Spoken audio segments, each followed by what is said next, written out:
Hello everyone and welcome back, it's Zakiziel here, and tonight I'll be reacting to Mistakes of the Emperor number 6, the Human Webway project featuring Baldermort by Old Man Reacts. As always, I highly recommend that you check out Old Man's channel and also check out Baldermort's channel. They both make great content. I especially, as it comes to Baldermort, enjoy the short stories that he comes up with for every one of the lore episodes that he does. And there, as always, there's a link to the original video in the description box below. But without further ado, let us begin.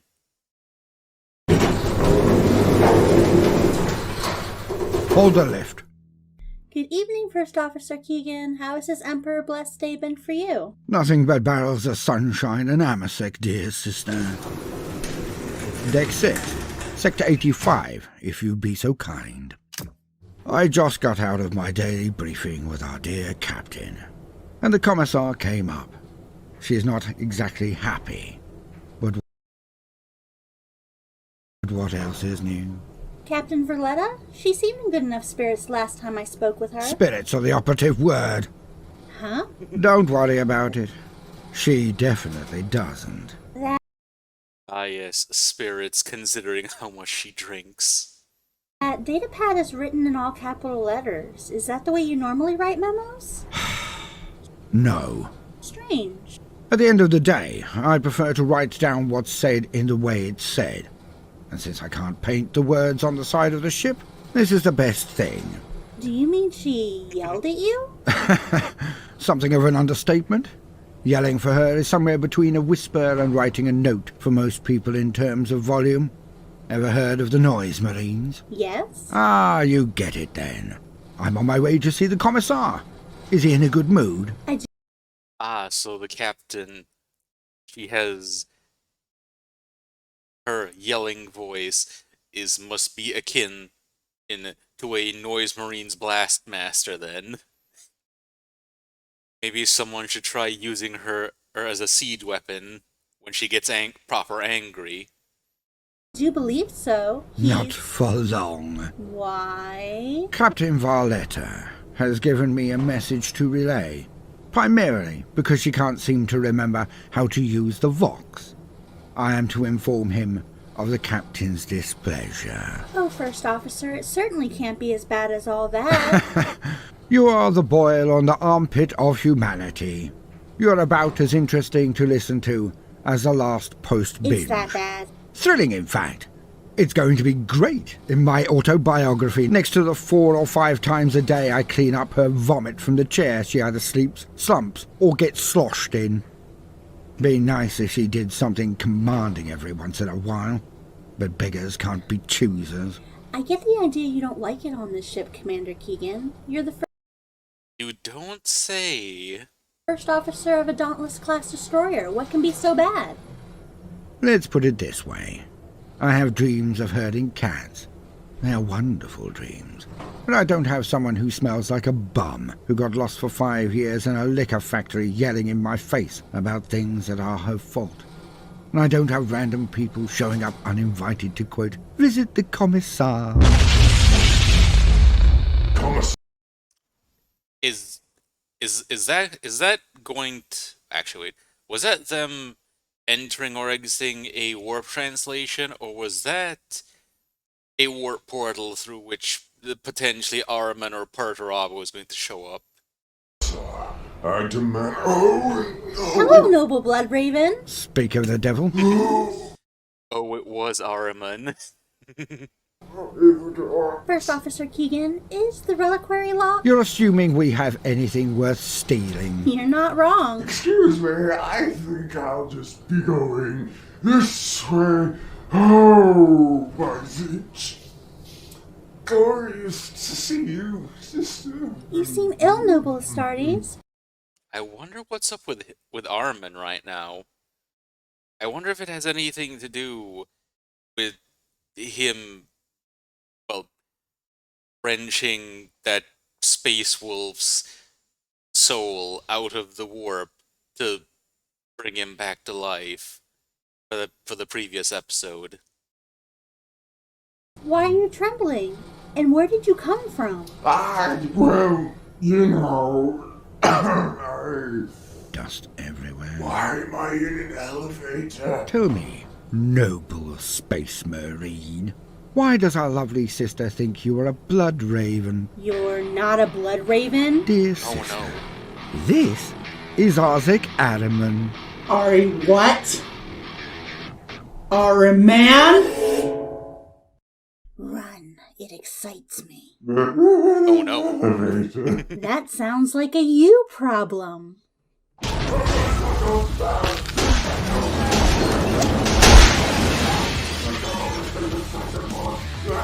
I love my job. One unbreakable shield against the coming darkness. One last blade, forged in defiance of fate. Let them be my legacy to the galaxy I conquered. And my final gift to the species I failed.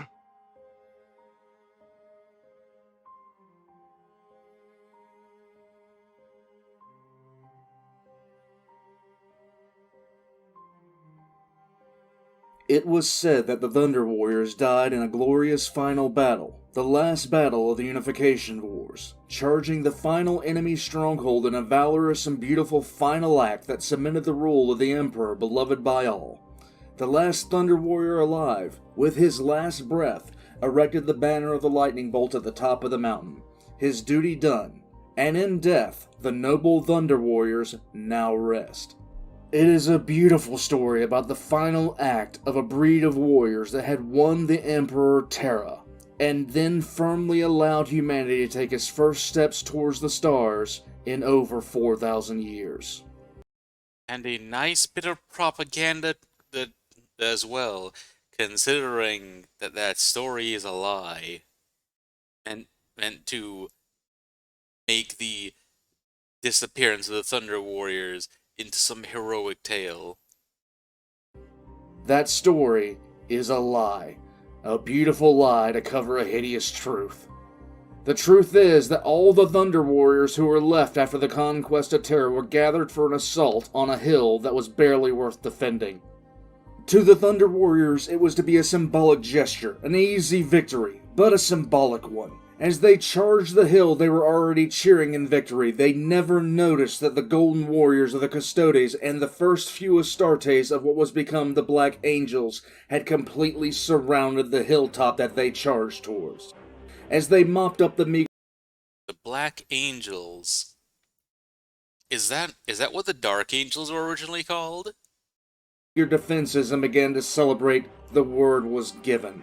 The Custodians and the Astartes turned their weapons on the Thunder Warriors, and what followed was the complete culling of the entire strain of the Emperor's first Proto-Astartes. The Thunder Warriors were an unstable group, and like a baker throwing away a bad batch, the Emperor simply tossed them aside. The tool had been good enough for the job of conquering Terra, but now that tool was useless.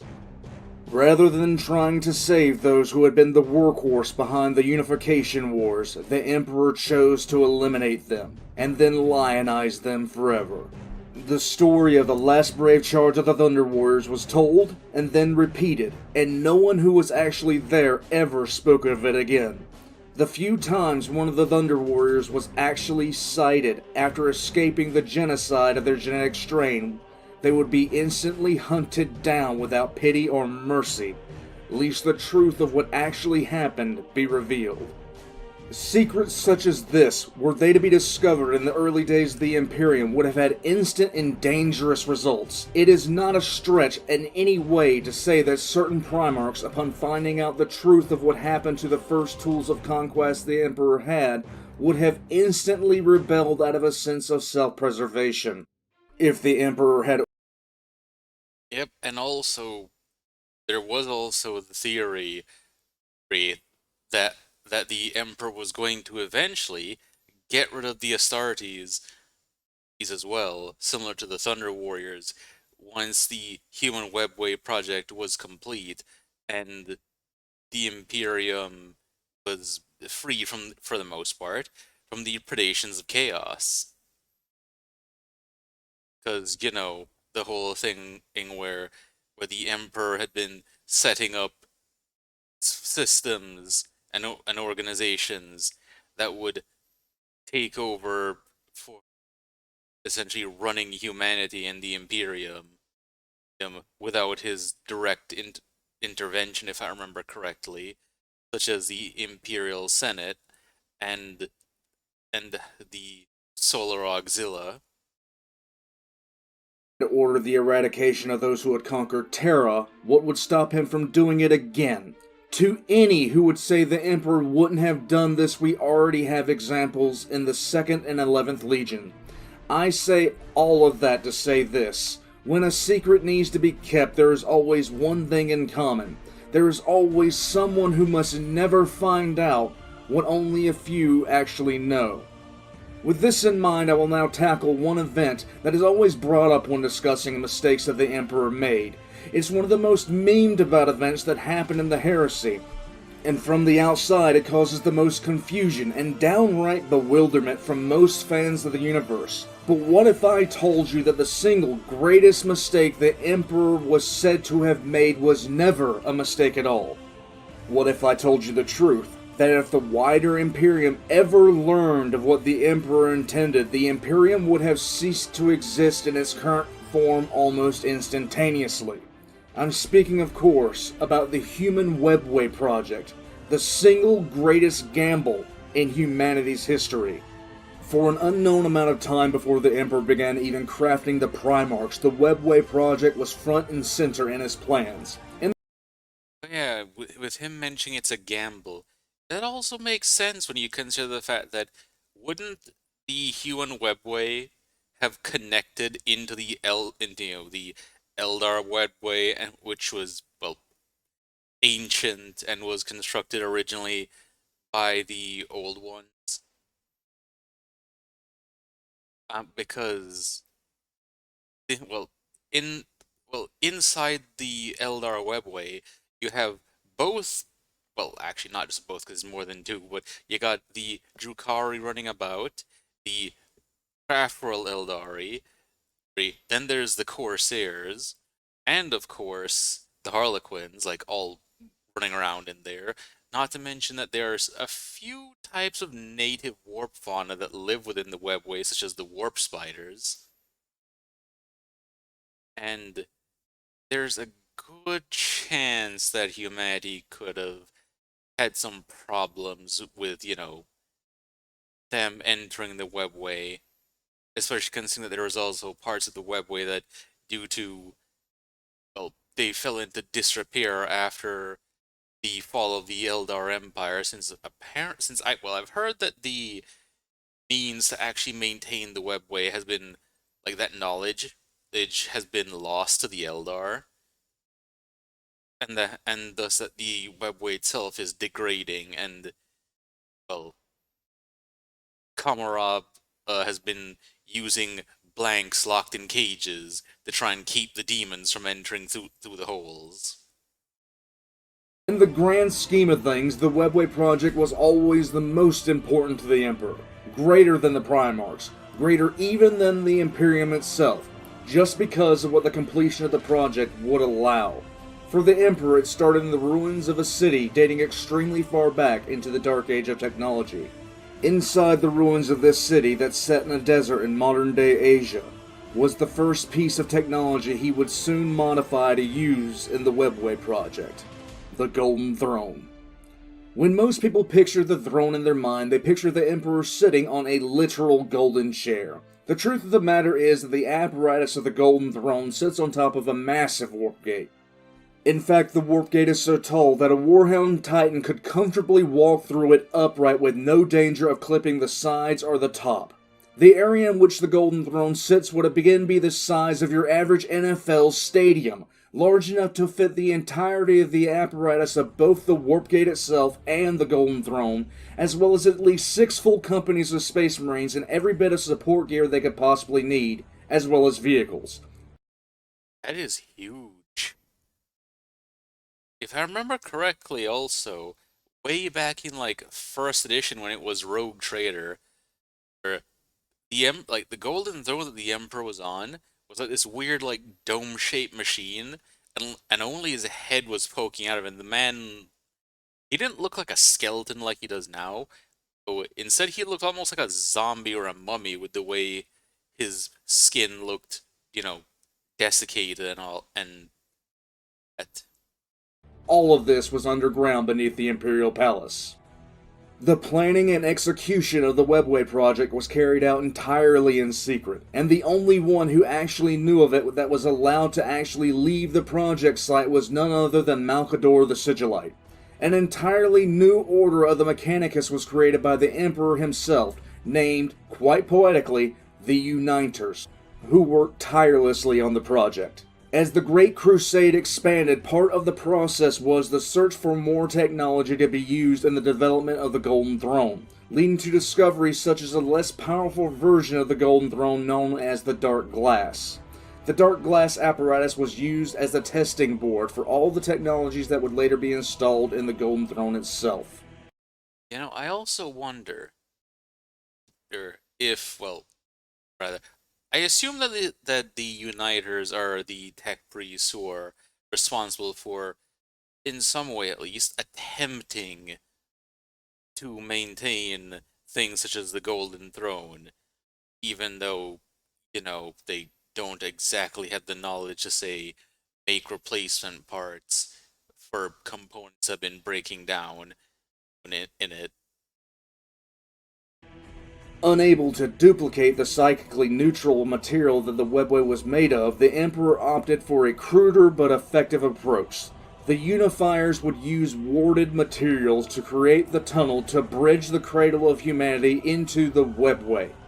And by using the Golden Throne, it would only then take a powerful psyker sitting on the psychic amplifier that was the throne itself to shore up the human-constructed tunnels. The Unifiers would simply then create their own branches into the existing Webway, effectively severing humanity's need for travel in the warp, or at the very least massively curtailing it until replacing it altogether. I have been admittedly vague when discussing certain events in this lore series, but that has been for a reason. When looking at complex events in history or lore, it's critical to ensure they are viewed in their proper order and within the context of that order, or else meaning is completely lost. Take the rise of the Soviet Union, for example. Without the proper timeline in place as well as the context of the events, it can be almost mystifying how the Tsar lost complete power so quickly. What tends to happen with lore in the early Imperium is that people pick. Which, as a side note, by the way, for those who don't know, in that civil war, or where it was the communist Reds versus the loyalist Whites, it's the Whites were also not unified, and which made it easier to fight them for the communists to fight them, among other things that happened, such as increasing numbers of the local populace joining the Reds over time. Specific events without considering the wider context. Take the extermination of the Thunder Warriors. From the outside, without realizing the full context of what was actually happening, the Emperor simply sanctioned the genocide of the very soldiers who had won in Terra. Once you begin piecing the timeline together, however, the Thunder Warriors were rapidly becoming unstable, prone to murderous rages, and became as much of a threat to themselves as anyone else. In short, the prototype that was the Thunder Warriors was failing catastrophically, and changes needed to be made. Yeah, as you mentioned, it's understandable once you put that context in, because, the whole thing of the Thunder Wars being incredibly unstable to the point where it was not uncommon for them to just fall over dead, just all of a sudden. or the whole, flying into a rage and trying to kill anyone near them, things like that. So in that sense, trying to make it out that like basically use their legacy to to in the form of the beautiful lie that was told to lionize them, it would work out in the Emperor's favor. Probably more so than it would have if they actually sent the Thunder Warriors out to say fight in the Great Crusade, however long they would have lasted. The Emperor couldn't just simply retire the Thunder Warriors and let them loose in the general population, nor could he give any of them any other position. Their mental degradation was accelerating too fast. It was only a matter of time before the majority of the Thunder Warriors would have to be put down by force irregardless. The Emperor took the most pragmatic, if cold, approach possible given the circumstances dealt. It was this cold, pragmatic approach he used to deal with most matters. This is not a criticism of his character, this is basically what the character of the Emperor boils down to. Does the Emperor love humanity? The answer to that is simple. The Emperor does love humanity, more so than any being is seemingly capable of loving something else, but this love of humanity is just that, a love of humanity. Yeah, because as Old Man has mentioned in the several times in over the course of previous videos, the Emperor, while he loves humanity, he doesn't really get the average human. He doesn't really understand them, nor does he really empathize with them either. And not a love of individual humans. As I've said before, the Emperor had seen generation after generation born, grow old, and die. Over 1,200 generations of humanity had come and gone while the Emperor lived at the start of the 30th millennia. It was because of this absolute detachment from the lives of mortals that brought on this cold pragmatism. In the Emperor's eyes, it simply didn't matter if entire civilizations were put to the sword and mass swaths of the population were made unhappy in the short term. In fact, it didn't even matter if entire planetary populations were wiped clean if it served the long-term goal of safeguarding humanity itself. It was because of this clinical approach that the Emperor made some of the decisions that he did. At one time, he might have come close to some sort of understanding with those around him, but those days were far over by the time the Emperor began to plan the Webway project. The Emperor had been close to a living god from the first time he could actually remember anything. He was older than civilization itself, and he had met no mental challenge he couldn't overcome with time. By the time the Unification Wars had kicked off, the Emperor had lost almost any ability to understand why humanity would ever turn to religion. Something even the most arrogant atheist can actually understand. The problem, in the end, was that Yeah, the whole thing of, for quite a few people, it's because religion in offers them hope. In some cases, it's also a sense of comfort in the idea that everything happens for a reason, and I don't just mean in the more literal sense of that things happen for a reason, because of course things happen for reasons, but more in the sense that as a way of helping them cope with why it is that something unfortunate may happen to a good person. So they can, and rather than thinking, well, bad things just kind of happen, some might think, oh, well, it's the devil or something like that. the Emperor was waging war for the very soul of humanity, a soul he barely understood.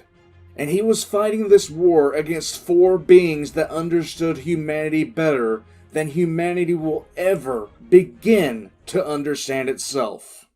Oh yeah, especially considering how the Chaos Gods are, well, given how the war works and what they've been fed, the Chaos Gods literally thrive off of different aspects of the human psyche.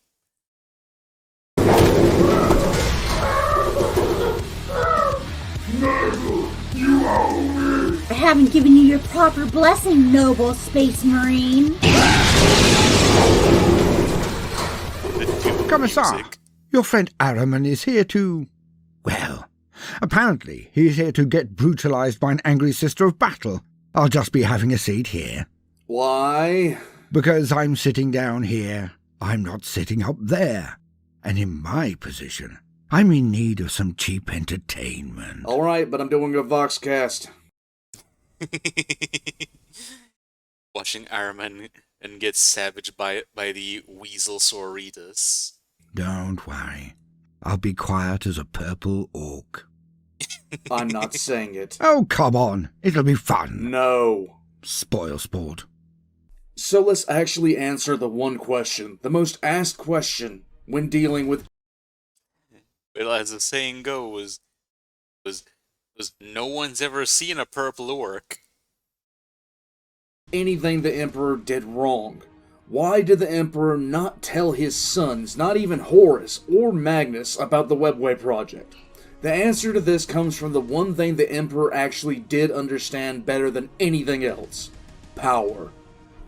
In the fledgling Imperium, there was a single organization that held absolutely no military might. Any economic strength was utterly meaningless, and it had next to no political aspirations. It was, in every single way, an organization that could have been dismissed as defunct and meaningless, except for one simple thing. In the United States alone, there are over 2 million semi-trucks in operation, all driven an average of 45,000 miles, or over 72,000 kilometers per year. 68% of all goods are transported by truck. Oh, wait, I think I see where he's going with this. It's the Navigator houses, isn't it? And how, since the whole reason why the Navigator houses even have any power is because they're required for warp travel. If warp travel is no longer a thing, that would mean that the Navigator houses would just overnight lose all their power.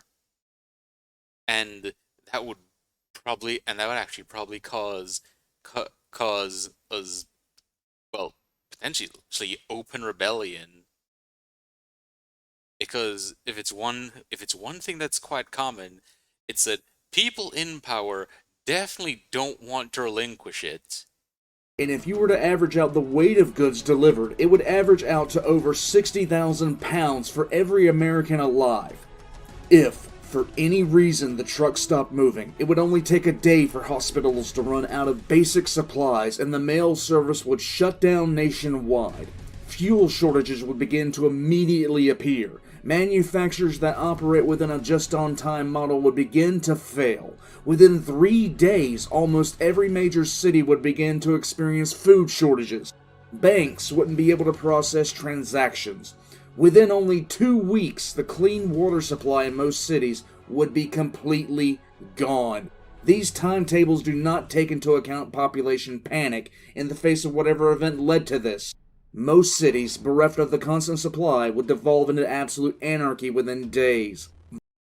Yep, as like with what happened with the people who were hoarding toilet paper because they thought that, oh, there might be a shortage, so they bought more toilet paper and ended up causing the shortage because of how the system of only producing about as much as the demand is in order to avoid wastage. It's just how that works, and as a result, well, the supply is not very elastic. Violence would be the order of the day over basic food items that cost less than $1, and water would be worth its weight in gold. Now take what I just said. Instead of 68% of all goods being delivered by the same trucks, make it 100. Now, So I see where it's going. So basically, the Navigator houses would essentially threaten to shut off of their services and essentially starve out Terra or potentially the whole of the Imperium if they knew that they were going to be made obsolete before long. Take every truck driver in the United States and organize them into several tight, cohesive groups, like a family. Now take all of those truck drivers and give them a singular, unique trait that only they will have. And this is the very thing that allows them to drive those trucks in the first place. No one else can learn how to drive the trucks. You are either born with the trait to drive those trucks, or you are not. And if your family should ever decide that they want to prove a point, you simply sit in the driver's seat and go nowhere. Now you can begin to see and have a rough idea of the pure and unadulterated power of one small group within the Imperium called the Navigators, and their houses, the Navis Nobilite. The Navigators were the only ones possessed with the capability to guide ships through the hellish landscape known as the Warp. Yep, and because of the third eye they have, that, if I remember correctly, allows them to actually perceive the currents of the warp in such a way that they can actually, navigate the warp. Possessing a third eye that could see into the Immaterium and safely pilot through. Without the Navigators willingly taking the ships of the Imperium through the warp, the Imperium would literally vanish in a solar week as entire sectors unraveled. And the biggest problem is, they know it, and always have. If an organization possesses the only means to keep yourself and your family alive, and they offer even a harsh price, you will pay it, and gladly. The Navis Nobilite, even though hated for being psychers, and feared for their mutation, were at a point beyond essential to the Imperium. Beyond vital. With nothing more than a few well-paid bodyguards, and with the fee they charged, the Nobilite were a non-factor in political, economic, and military affairs. But in reality, they held more power than the Emperor himself. The Emperor could dream of a galaxy-spanning Imperium all day, every day, for 100,000 years. But without the Navigator houses, it would only ever be just that, a dream. Another organization within the Imperium would be the Astropaths, psychers who project their minds across time and space, but they are actively suppressed, mainly because there are so many of them that could be used. But they also had the ability to read the thoughts of those around them, and would often do so almost accidentally. Oh, I see. So essentially, he can't really risk telling anyone about the Webway project because there's a good chance that even, say, one of the Primarchs could potentially have their mind read accidentally by one of the astropaths aboard their ships. And, well, it wouldn't exactly be a secret for very long after that. While the Navigators may or may not have been able to read the thoughts of those around them, the standard run-of-the-mill astropath most definitely could. And should even one of them have discovered what the Emperor was doing beneath the Imperial Palace, the entire of the Navis Nobilite would know within the week, and all it would take was one stray thought, one unguarded side note in a single mind. This is why the Emperor didn't tell Horus or Magnus or any of the rest of his sons about the Webway project. He understood power, and he understood what others would do to protect that power. The Webway project wouldn't just be a side note of interest to the Astropaths and the Navigators. It would be an extinction-level threat that would demand an immediate and drastic response. The Webway project would strip the power of the Navigator houses away within the first instant of the first warp gate being activated, and what power the Astropaths had as well, leaving both organizations at best sundered, at worst at threat of extinction. The Navigators would instantly parallel themselves to other abhuman or mutant populations that had existed within the Imperium, and what had happened to them the moment that their usefulness had run out.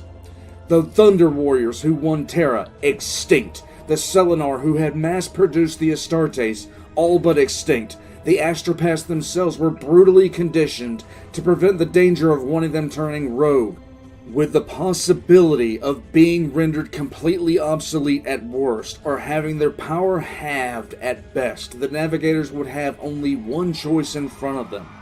The rebellion of the Navis Nobilite would be the most bloodless from a combative stance in history. They would simply do nothing. The Emperor, if he wanted to save his Imperium, would have no choice but to meet the demands of the very thing that currently held his empire together. And when I say the Emperor would not have a choice, I mean exactly that.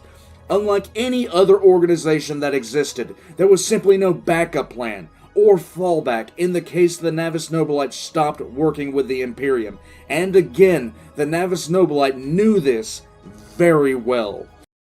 Yep, because, like, the Emperor himself is an incredibly powerful psyker, but there's only one of him. And I honestly don't even know if he would have been able to perceive the currents of the warp in the way that the Navigators can, that allows them to actually guide ships through the warp with any degree of accuracy. Although there is one thing, which is that well, it. Now, I'm not entirely sure if this still works, but I have heard that short-ranged warp jumps can be actually calculated by a cogitator, I think it was, and thus performed quickly, and with relatively high accuracy. However, doing that would still be much, much slower than warp travel under the Navis Nobilite. So, while it's an option, it's still not a very good one. And that's assuming that the Imperium would have even had the capability to take that route, because, the Tau employ a similar means for their space travel, but they never had psychers to begin with, unless you subscribe to the idea that the Ethereals are psychers who use their psychic powers to brainwash the rest of Tau society. But that aside, it's probably not the kind of thing that humans would have had just lying around to use whenever they needed it. And I doubt they'd be able to develop something like that within the week, essentially, they'd have before all hell broke loose, if the Navis Nobilite cut them off. Of course, the Emperor could put their lives under threat, but the chances of that working are very slim to non-existent. An individual navigator might cave, but not the majority, and based off the earlier treatment of abhumans whose usefulness had run its course, the navigator houses would not be swayed on this. It is the very definition of a no-win scenario for the Emperor. Keep it secret from everyone, or risk the project becoming known to the very people who you are attempting to supplant in power.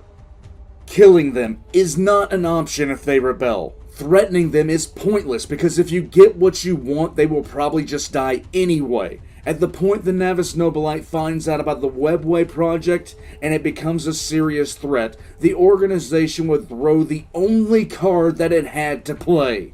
Sit down and do nothing. And it would have worked, because the second the Nobilite refused to guide the Imperium ships, the Imperium would have a month of continued existence at best. It's clear that the Navis knew that the Emperor was attempting to do something to ease the reliance of the Imperium on them. They had attempted to destroy the technological artifact known as the Dark Glass, but while they might have had their suspicions, they did not have rock-solid proof, and they certainly didn't know how close the Emperor was to completing his project. Even though they were feared, even though they were hated, the rebellion would have been a public affair. This is why none of his sons knew, not because he didn't trust them completely. It was because he knew the risk. It was a risk not only that the Navis Nobilite would find out, but that the Imperium would see the true power behind the throne. It was not the Space Marine legions, nor the mastermind of the Imperial Navy and Army. It was in a small group of mistrusted and hated abhumans. If the Navis Nobilite had discovered how close the Emperor was to cutting off humanity's need for the warp, and had staged a rebellion, there was very little that could have been done about it, but the consequences would have been staggering. The Emperor's image would have taken a very serious and public blow that could have proven disastrous for his leadership of the Imperium. Even the betrayal of Horus would have paled in comparison, for while one was against a powerful military target that was bent on the Emperor's death, the very war which turned him into a messianic figure, the other would have destroyed the image of absolute power that the Emperor possessed. The Navis Nobilite, in playing their only card, would have been fully capable of increasing their own power and influence titanically. In fact, the only reason they don't do so now and did not do so then was because, strangely enough, of their public image. They are hated and feared, but they are content to be left alone and sell their abilities to the Imperium for a fee. However, if they were placed under threat of extinction, which the Webway project was an existential threat, they would be justified in reacting regardless of how anyone felt. You know, so that is one thing about them that I can actually say is, but it's that they don't seem as power hungry as, say, the High Lords of Terror were with with the whole thing of trying to betray Gorilla Man. There would be no imperial cult as a result. There would be no God Emperor of mankind. Oh, what's this? Good morning, evening, or night to all the wonderful citizens of the Imperium across this vast and expansive galaxy that we have the privilege to guide your ships through. I am Hector Belisarius, leader of the Belisarius House of Navigators, Oh, of the Navis Nobility. And I would just like to assure the public at large that we would never, ever take our power into our own hands like that. This commissar is just speaking your typical anti-psyker nonsense.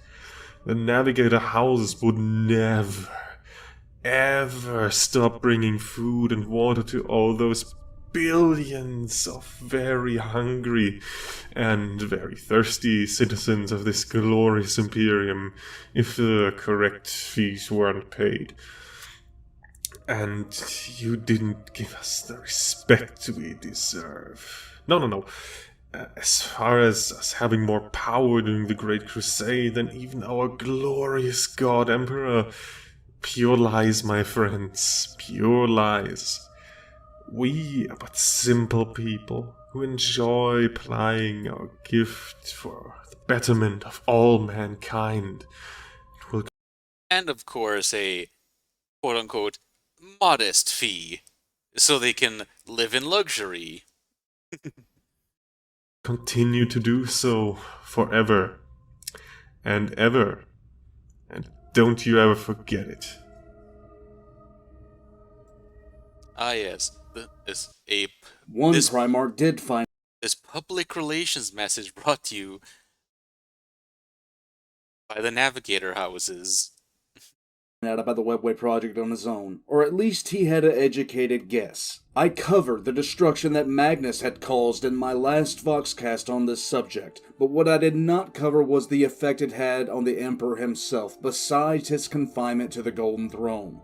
When I talk about how the Emperor both viewed and used his sons as tools, there are some that critique my reasoning.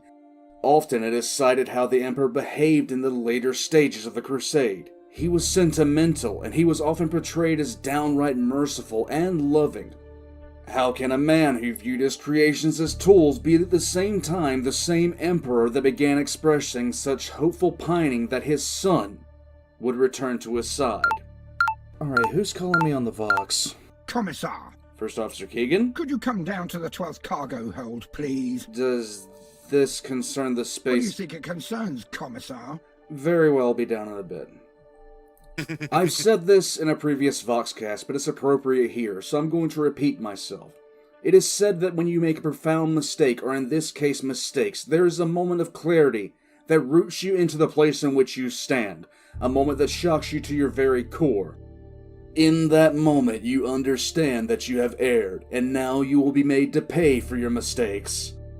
The Emperor had watched as Magnus brought everything he had been working for millennia crashing down in his face, and was now, for lack of a better term, imprisoned on the Golden Throne without any hope of escaping.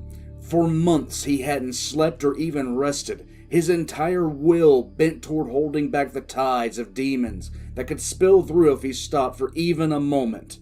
It was painful, agonizing even, enough to elicit screams of pain at times from the master of mankind. Why does this hold any relevance? It is only when we as humans are dragged down that we gain any real perspective. It's only when we fail and can't fix what has been done that we experience true regret. Regret is as powerful as a prison, and at that moment the Emperor was facing his prison, an eternity of pain and hardship, just to keep the species that he loved alive. One thing that is not shown is the immediate aftermath of Magnus destroying the Webway project, and the importance of those 5 minutes cannot be overstated. I can only imagine the thoughts that race in the Emperor's mind, the sudden realization of what had been done and what he must now do. I can only imagine the first waves of pain, the way his fingertips would have gripped the sides of the Golden Throne, the first true grimace of concentration. Envision it yourself. See the arcs of electricity flaying around the workings of the Golden Throne, shouts of the Unifiers and the other mortals who are working on the project trying to find something, anything that would in any way salvage the damage that had been done. For only a moment, I can... Basically, that in that moment, everything that he had come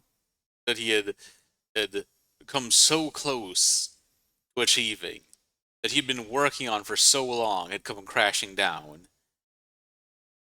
And there's that moment of panic as people try to figure out, how can we fix this? And I imagine the only way that they could have tried to fix it would have been if someone such as, say, Magnus could have sat on the Golden Throne in order to maintain the wards, so that the Emperor could have gone into the Webway and fixed the wall of it proper. I can imagine the Emperor as he felt the full weight of the warp pressing against his mind, opening his eyes. I can imagine the looks he gives easily because I've seen similar expressions before. Someone in pain, who doesn't think they will ever recover, who is suddenly and brutally coming to the realization that somewhere, somehow, things have gone horribly wrong, and there is absolutely nothing that can be done to fix it. Then, in the back of his eyes, as he looks at the ruin of his entire dream, I imagine I would see the first flicker of true regret as well as bitterness. And speaking of bitterness... Commissar, I put up with a lot on this ship, and I don't ask a lot, do I? No. Wonder what that squeaking is. Is he squeezing a stress ball, maybe? You don't. What's that sound? Do I instantly call the Inquisition the second I hear you're playing Battle Mace 40 million with Perturabo? No. Do I lock down the entire ship when random traitor Astartes just pop in at random? Or report you when you basically call into question the actions of the Emperor? No, where are you going with this? I put up with a lot on this ship, cleaning after you and the lush on the bridge, but I really need you to explain this one. Why is there a space wall chained to the wall in the cargo hold? Okay, seriously, what is that? Dog toy. What? Never mind all that. Can you explain why he's here now? That's Uther Weirdmake. And that name means what to me? Oh, so they still have him around. Okay, so basically he's from the 30th millennium, and he was one of the first to insist that all the Space Wolves rune priests aren't psychers. He backstabbed the Thousand Suns, and he was a general douchebag, and I hate him. So I summoned Ahriman of the Thousand Suns using a binding and forced him to summon Weirdmake from the Immaterium, which apparently is hard because his soul was devoured. Basically he had to reconstruct Weirdmake from demon shit. So, anyhow, I forced Ahriman to summon him here so I could tell him to his face that I hate him and he's an asshole. Wow. You just said that so casually. Do you even have a grasp of how much was wrong with that statement? Basically. I imagine that after Weirdmate got told off in wolf speak previously, that he may have not exactly taken that particularly well, and is now just playing with a dog toy potentially because his mind has been shattered, or potentially because of Ahriman doing something to him after the end of the episode, because there was mentions of torturing him. Okay, seriously, he's way too happy right now and I can't stand it. I'm leaving. I'll be back later. Well, what do you want me to do with him then? How about you feed and water him and then take him for a walk? Very funny. Taking a space wolf for a walk. That sounds like an experience more harrowing than taking a dire wolf for a walk. I've often stated in this series that the Emperor fell victim to impatience, hubris, and a general inability to understand those around him. In no way are the last two more clear than in his final dealings with Magnus the Red. I have said often that the Emperor viewed his sons as nothing more than tools, with some being favored more than others. In this instant, the truth of this statement comes to light. The Emperor, even though he communicated psychically with Horus multiple times, did not try to redeem Horus or try to bring him back into the fold. In no way did the Emperor even attempt communications with Perturabo, Angron, Lorgar, Mortarion, or Fulgrim. But Magnus? The Emperor did everything he knew how to bring Magnus back, the reason being simple.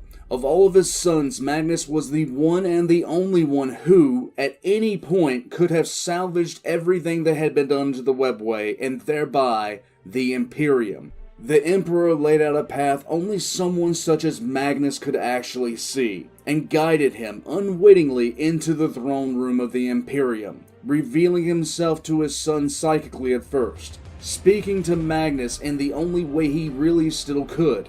Up until this point, Magnus did not understand the full effect of what he had done by breaching the Webway. He did not know how close he had come to destroying Terra in its entirety. The Emperor told Magnus that he had been warned about experimenting with the warp, but admitted his own fault in not telling Magnus why.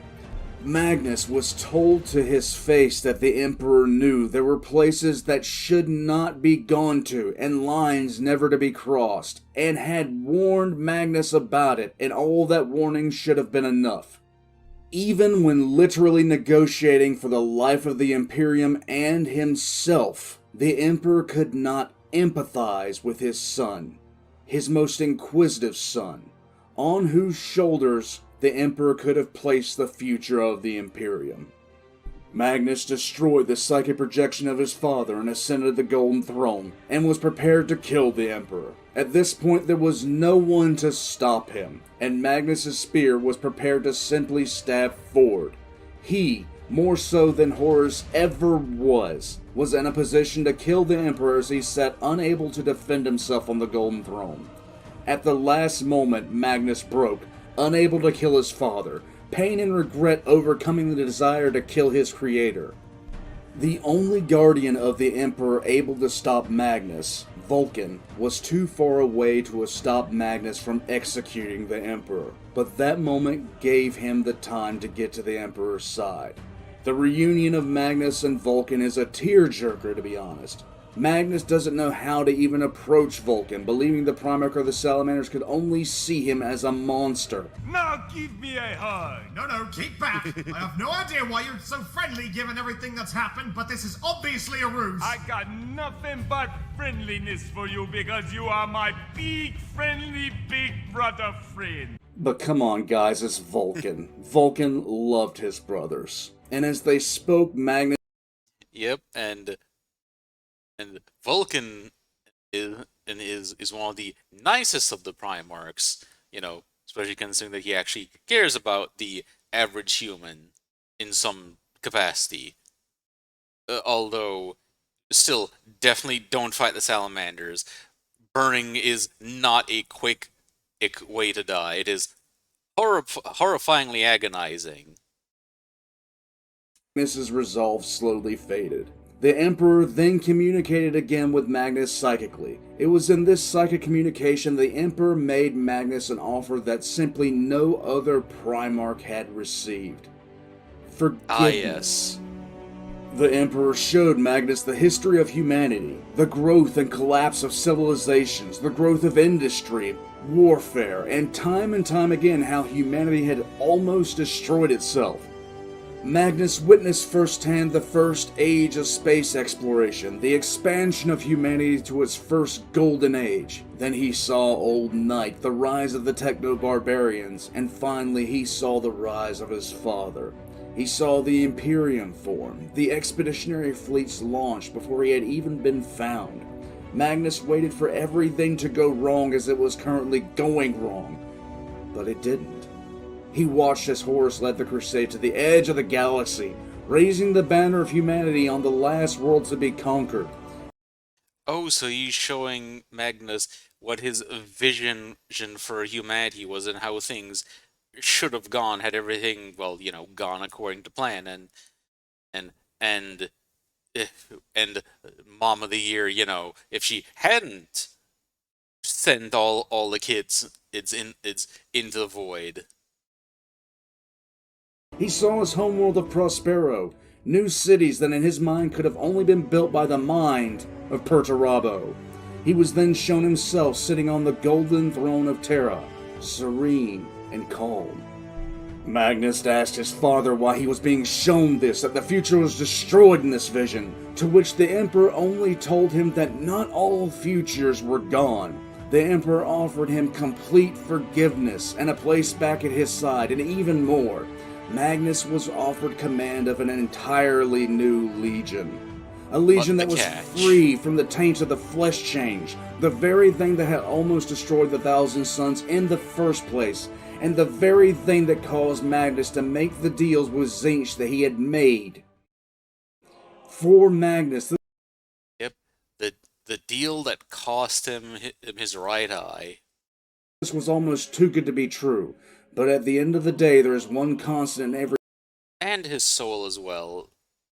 If I heard correctly, he just didn't realize yet that he had essentially sold his soul to Tzeentch. Every true mistake made by the Emperor. A lack of understanding. And all of this falls on the Emperor's shoulders because at this point, he should have known better. Magnus asked a simple question. What of my sons? What of those 1,000 sons who remained alive? The Emperor told him that the sons that he had sacrificed his eye for to save them.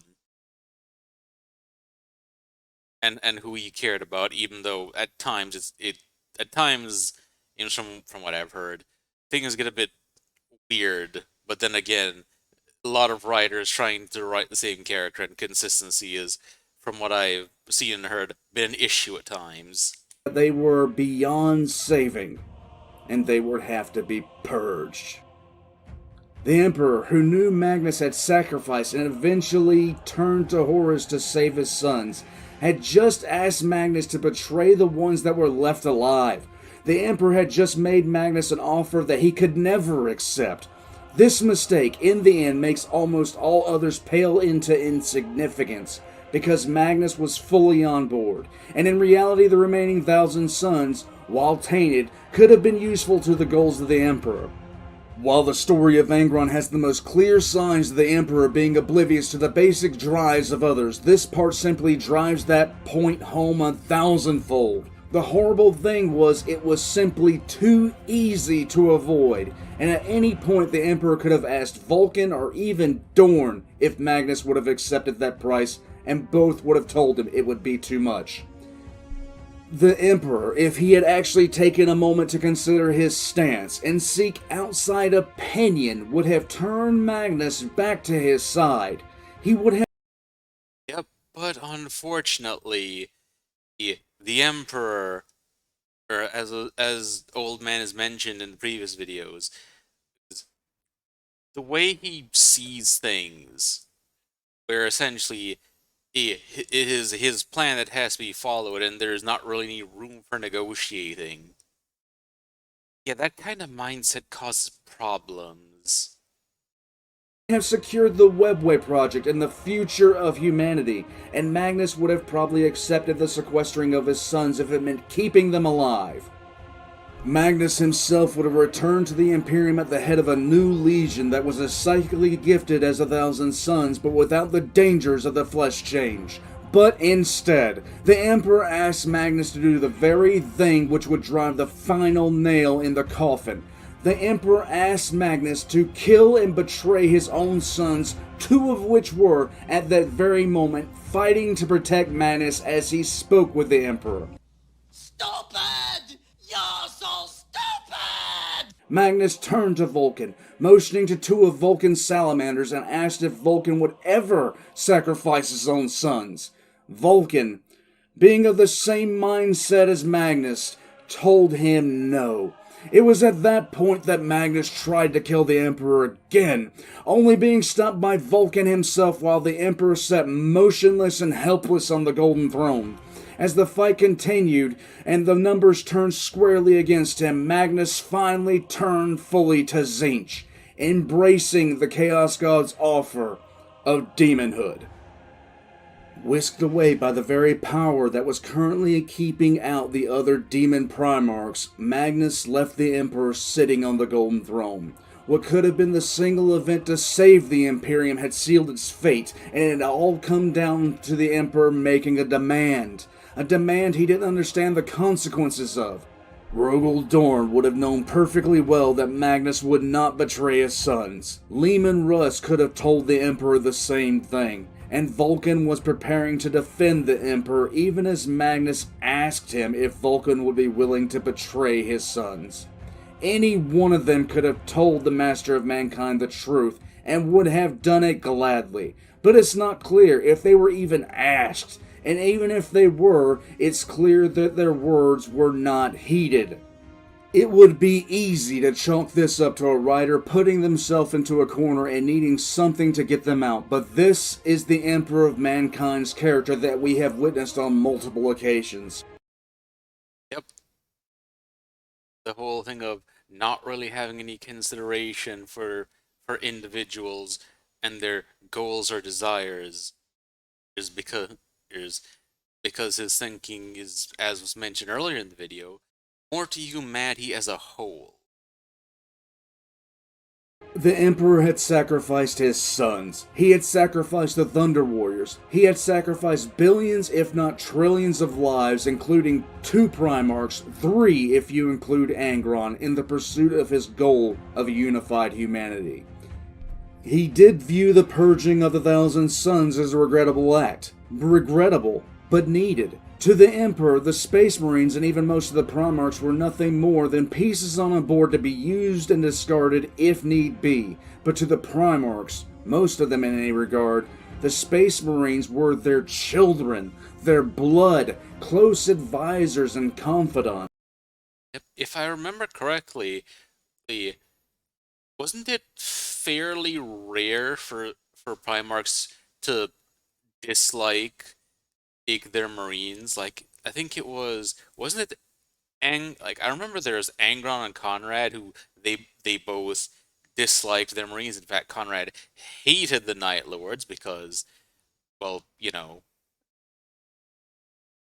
since he recruited from Nostromo, and never really built any sort of relationship with them or tried to change their culture. The Night Lords were the same thugs that they were before becoming Space Marines.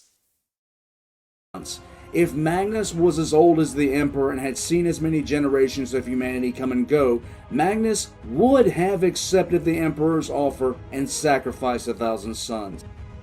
Magnus would have had regrets, but he would have done so nonetheless. Magnus lacked the Emperor's perspective, but the Emperor lacked empathy entirely. Any empathy the Emperor might have possessed had been deadened a long time ago, and to him, who had seen 1,000 civilizations die, the sacrifice of 1,000 sons was very little. The Emperor couldn't see that to Magnus, that sacrifice meant everything. Armin's back? I'm going to just step in right here. You're about to bring this Luxcast to a close and not talk about it, aren't you? Wow, what happened to what happened to you? Your glorious first officer informed the weasel of who I was, and she... well... So should I comment about the pipe sticking out of your... no, and thank you. Isn't that uncomfortable? Yes, now will you be talking about the origins of the Blood Ravens, or not? Well, I was gonna let it go considering. Do you need help with that? It's being broadcast now. Yes. So the entirety of the Imperial knows that I have a pipe in my... I should kill you. One or two tugs. No! Now talk about the Blood Ravens! Okay, fine.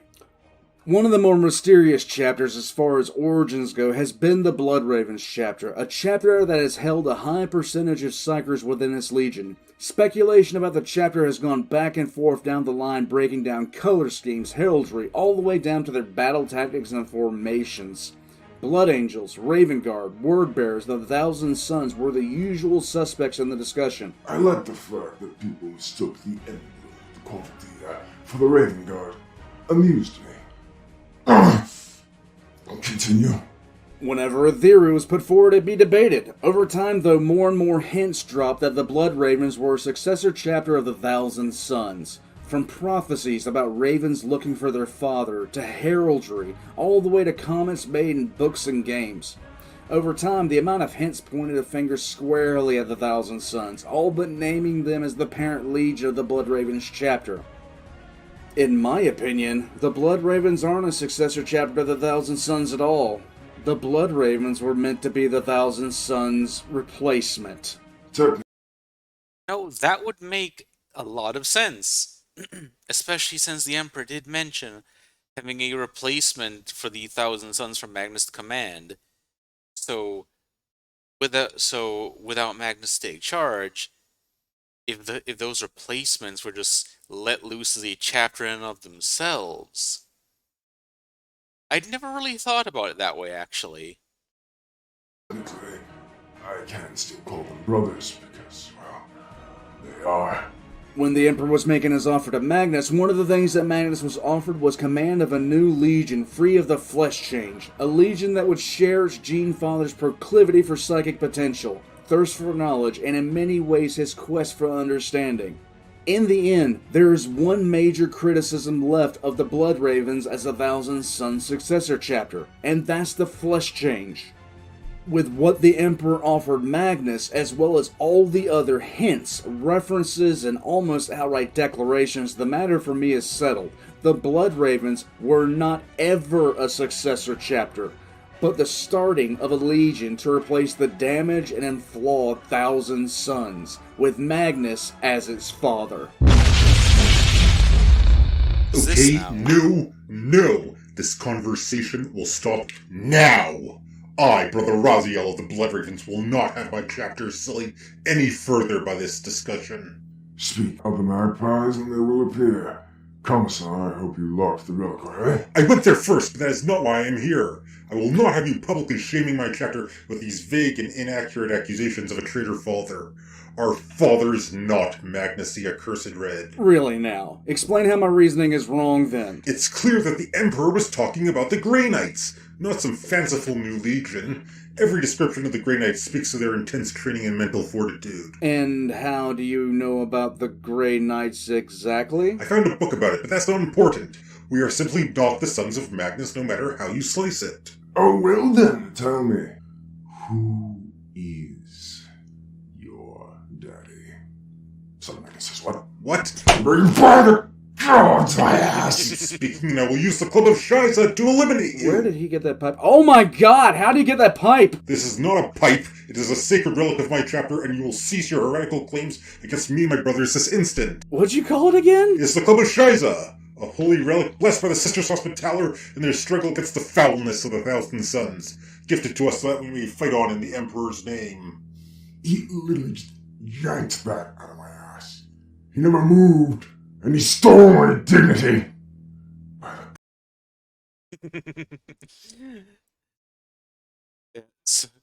Yes, so battlefield requisitions. Gods, I hate being around you, Commissar. I'll have you know that we are not and will never be related to you, foul sorcerer.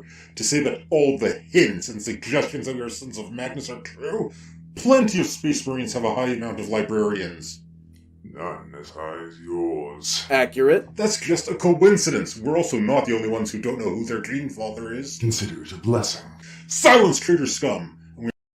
Also considering that because of just how many librarians the Blood Ravens have, that they train librarians for other chapters in exchange for chapter relics, which are usually given to them in order to address the thievery and how it is they keep getting their hands on relics of other chapters. Which, if I remember correctly, at one point they went with the whole thing of trying to explain it as that the Blood Ravens just name their relics in as a what do you call it? They just name them after other chapters, like Commendation of the Dark Angels, for example, as a way of paying homage to them. We are most definitely not the only ones who seek knowledge that can be considered dangerous. We only seek it so that we might understand it. Oh, how interesting. Next you're going to tell me that you're also not the only ones who use warp spells to teleport yourself to the site of this Lockscast. We can't be the sons of Magnus. It's impossible, and I tire of you insinuating that it is, traitor. I don't get tired. I've been up for 6, 7 days now? And frankly, now that I begin to think about it, it does make a great deal of sense. His legion has a higher than normal quantity of psychers. They seek dangerous knowledge, and perhaps a tired, cranky kleptomaniac might be onto something. Armand, she hates that one more than any other. Oh, by Zinch, it's so obvious. What? What do you mean? Yes. Armand? What do you mean? Your father is... Knowledge is power, guard it well. Knowledge is power, guard it well. Knowledge is power, guard it well. Lorgar. A little David said what? What? And now a word from our sponsors. Hello, maggots. I am Armin of 1,000 Suns. Do you tire of blood ravens breaking into your reliquaries and other locked spaces and taking what isn't theirs? Well, then try... Also, by the way, speaking of the whole, forbidden knowledge thing from earlier, it's kind of also makes it very funny how, the chapter master of the Blood Ravens, or at least former chapter master Kyrus, ended up worshipping corn. It's kind of funny, especially since wasn't Kyrus a librarian and corn hates psychers? My Hospitaller run away. Die, you piece of shit, die! Like you, I spent all my days and nights wondering how I was going to keep... Claim this dates from a ceremonial exchange of arms between the two chapters of Name 37. Blood Angel archivists have no records of such exchange. Keep the magpies out of the Black Library and away from all my newly acquired books. But then I discovered... Fulgrim himself forged his mighty hammer before his fall. Said to long for its turn and curse any who dare touch it. That just yes. Lorgar around. the various weapons that showed up in Dawn of War 2. Sister of Battle took all my problems away. Back, you demonette! Give me back my rosary! So call now. First 7 chapters, get a copy of my latest book, Fuck You, Dad, where I talk about my Armin, experiences that Blood with... Raven already has a copy of that book in his hand. You bastard! He stole the book already. The Webway project was to be the crowning achievement that would usher in a new golden age of mankind, a symbol of power that would secure humanity's place in the cosmos. It was a centerpiece of the dream that was the Imperium, a symbol that would have brought security and prosperity to every world of humanity. It would have ended the reliance on the warp for humanity, saving its soul in the process. The Golden Throne was meant to be the purest symbol of absolute victory. The Emperor had flaws, several of which I have gone into in great length. There are things that to us would have been obvious that he could simply not see or would not see. Simple emotions and motivations flew over his head. It's said that for the Emperor, every day now is agonizing as he sits on the Golden Throne. It is said the pain is so much that for anyone else, it's simply unbearable. He bears the psychic pain of being held rigid, rotting, for so long in that throne. He bears the psychic pain of constantly waging a ceaseless war against the beings that would flood through the warp gate and overwhelm Terra should he slip for even a moment. But I believe he bears a far greater pain. The greatest symbol of humanity's triumph has become the symbol of its last hope. The icon of an empire that was to be built upon atheistic principles, which is now a symbol of religious fanaticism. It is the worst form of insult for the master of mankind to be bound to a throne of gold, twisting in agony, chained only by his willpower to hold closed a door that he himself opened. The Webway project was to be the Emperor's greatest achievement, but even now the Emperor sits only feet away from the site of one of his greatest failures. Regret is an emotion that is capable of shredding sanity, dragging a person down into the darkest pits of depression imaginable. I can only imagine that in the 10,000 years the Emperor has sat on the Golden Throne, with his custodians standing their quiet vigil around him, that he has replayed the last time that he spoke with Magnus through his head countless times. Imagining how it could have gone different. And had he not made that one very simple mistake. In those moments, surrounded by his companion and custodes, but always truly alone, I wonder if the Emperor looks back and remembers the moments before and during the crusade where a kind word or even an attempt at understanding would have moved mountains. I wonder if, as his mind flies to all corners of the galaxy, his consciousness touches that of a grieving father and mother, and he begins to finally understand. The Emperor's fate at face value is horrific enough to contemplate, but I wonder if it hasn't been far worse. Trapped, alone, with only the thoughts of what might have been, and the realization of what he has done, and his only company is silence.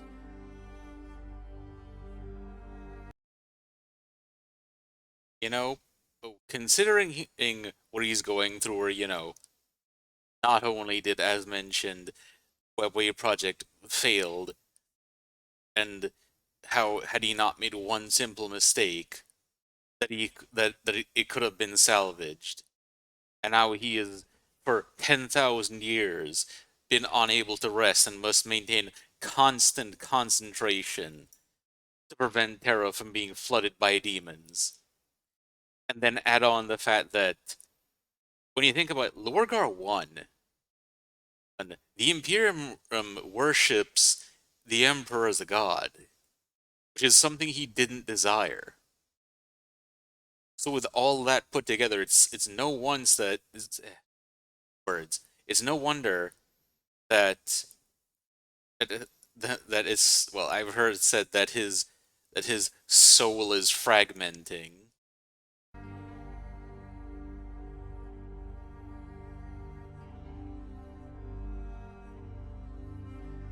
Yeah, that was a fun watch. It made me realize actually quite a few things I never really thought about before. Once again, I highly recommend that you guys check out Old Man's channel if you're not doing so already.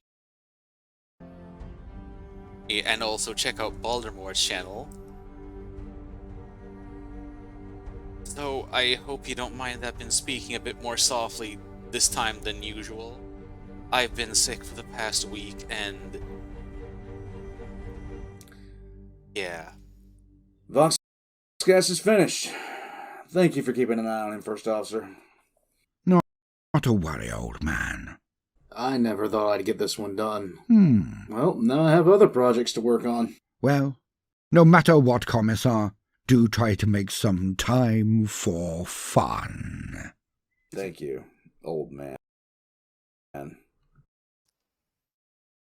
gonna say the toodaloo. But I wish you all a wonderful night.